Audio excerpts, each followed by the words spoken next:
প্রিয় বন্ধুরা, একটি খুশির সংবাদ দিতে আসছে আপনাদেরকে। আমাদের এখন এমপি সাহেব, আমাদের বর্তমানে এমপি সাহেব, আমাদের জননেতা মুফতি আমির হামজা ভাই আপনাদেরকে একটি খুশির সংবাদ দিতে আসছে আজকের এই লাইভে। আপনারা জানেন যে কুষ্টিয়া সদর 3 আসনে জামাত মনোনীত এমপি প্রার্থী ছিলেন আমাদের প্রিয় জননেতা মুফতি আমির হামজা ভাই। উনি কিন্তু এখন পর্যন্ত প্রায় 52টি কেন্দ্রের ফলাফল কিন্তু আমরা পেয়েছি। তো আমাদের প্রিয় নেতা জননেতা মুফতি আমির হামজা ভাই তো অধিকাংশ কেন্দ্রেই কিন্তু উনি এগিয়ে আছেন। আপনাদেরকে একটু দেখানোর চেষ্টা করছিলাম। প্রিয় বন্ধুরা, আপনাদেরকে একটু দেখানোর চেষ্টা করবো আজকের ফলাফল। আপনাদেরকে একটু স্ক্রিনে দেখানোর চেষ্টা করি যে এখন পর্যন্ত দাঁড়িপাল্লার এখানে প্রায় 55টার মতন কিন্তু কেন্দ্রের ফলাফল কিন্তু এখানে এসেছে।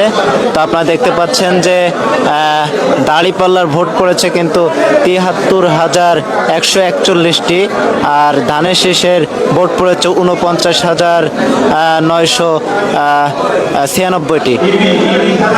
সম্মানিত দর্শক, আপনাদেরকে একটু দেখানোর চেষ্টা করি আমাদের প্রিয় নেতা জননেতা মুফতি আমির হামজা ভাইকে।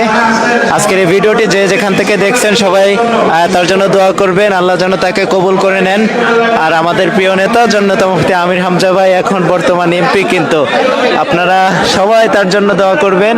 আর কুষ্টিয়াবাসী আপনাদেরকে অসংখ্য ধন্যবাদ তাকে এভাবে ভোট দিয়ে তাকে জয়যুক্ত করার জন্য। আশা করি আল্লাহর রহমতে আমরা জয়যুক্ত হব ইনশাআল্লাহ।